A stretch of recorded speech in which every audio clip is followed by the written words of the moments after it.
Hello and welcome to In My Compliance Era. My name is Bridget and I will be your host throughout this podcast.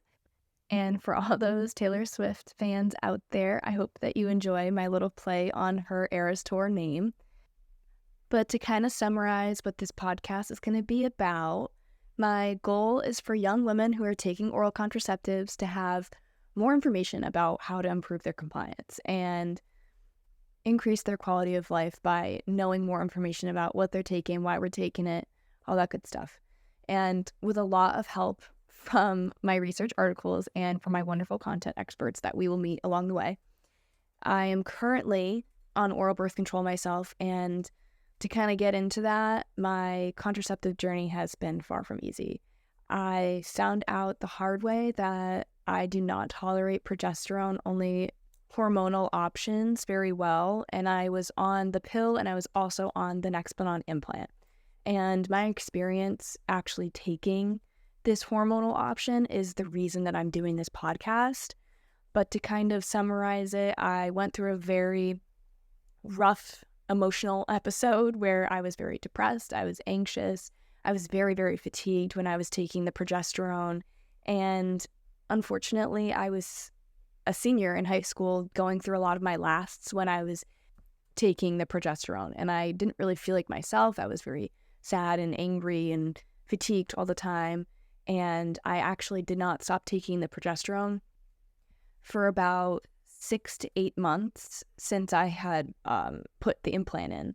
And that's because you're supposed to wait about 6 months to see if your body gets used to the implant, get used to the hormones before you take it out. So that way you can really fully give yourself the amount of time that it's supposed to have in order to see if your body gets used to it. But anyways, I did wait that amount of time. And I think because it was so long with me having it in that I didn't really realize how sad I was all the time. And it really kind of became my baseline, which was the scary part for me.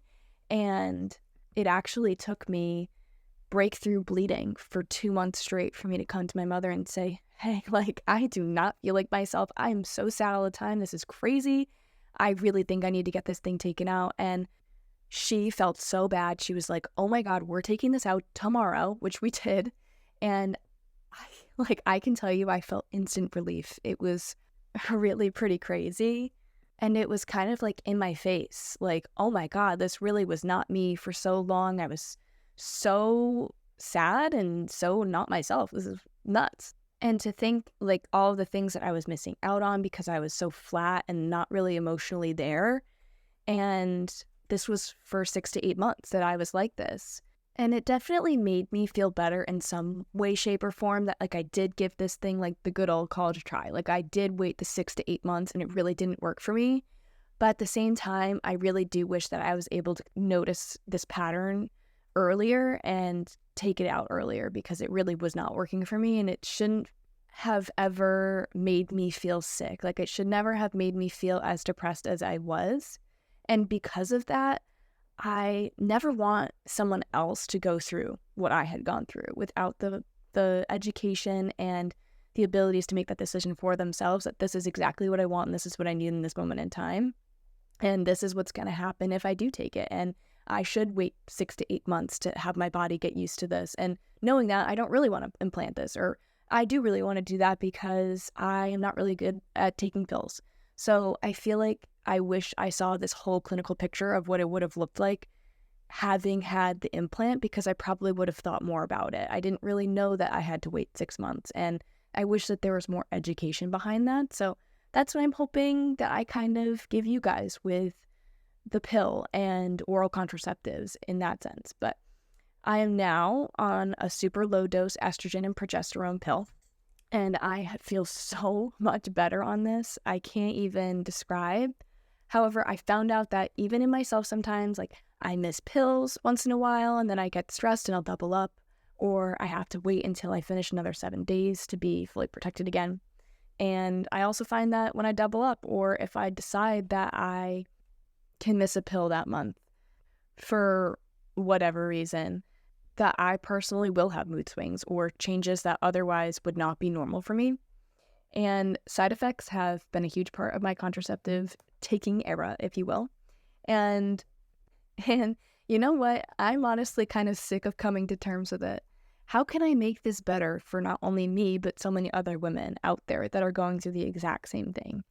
And a huge disclaimer, while I can, do not get me wrong, birth control is wonderful in so many ways and has given women so much control over our lives and our autonomy. And the experience that I was explaining to, it was just my experience, and that it was my genuine drive to do this project. And so many women's lives have been changed positively by their birth control, whether it's that it cleared their acne, or maybe their period cramps are so much more tolerable, or maybe even completely gone. And it has so many benefits in ways that are not just contraceptive related. That's also a plus, the contraceptive relation as well. But I just want to make sure women know that we have options.